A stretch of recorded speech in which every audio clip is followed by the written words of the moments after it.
事實上咧，自當局喺今年嘅3月25號提出嘅公營醫療改革之後呢，喺社會上面都係引發咗好大嘅反響嘅。咁每一次喺街站都會有市民走埋嚟同我哋去反映意見。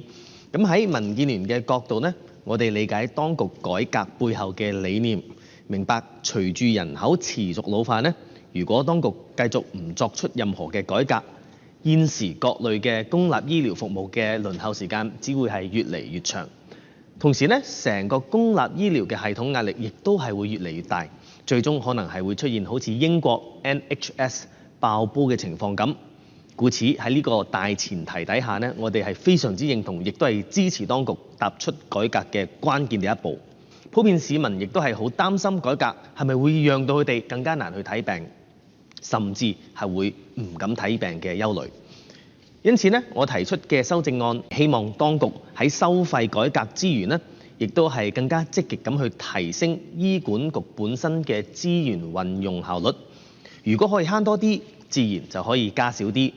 就算真係要加價，收費嘅幅度、涉及嘅範圍同埋相關嘅步伐，都值得我哋去深思。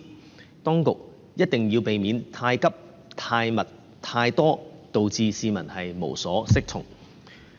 自方案公佈咗之後呢，我哋收到好多市民嘅查詢，都係擔心當局第一階段嘅加幅已經係讓到病人感到壓力，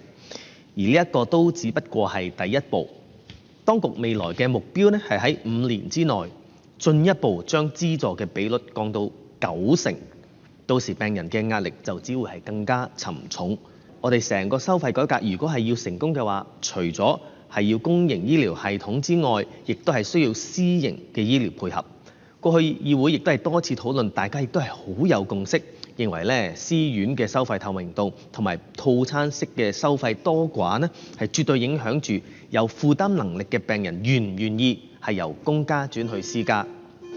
事實上，對於好多中產嘅人士嚟講呢，佢哋正正就係擔心因病致貧，因此當局應該係要諗辦法去鼓勵私家醫院去配合當局嘅改革步伐，讓到有負擔能力嘅病人呢係可以安心。總結而言，我哋希望當局係可以將嗰個收費醫療改革係既讓我哋嘅公立醫院係減壓之餘呢，亦都係可以達到公私營一個合作同埋分流目標，讓到病人係有病有所安同埋安心醫病嘅。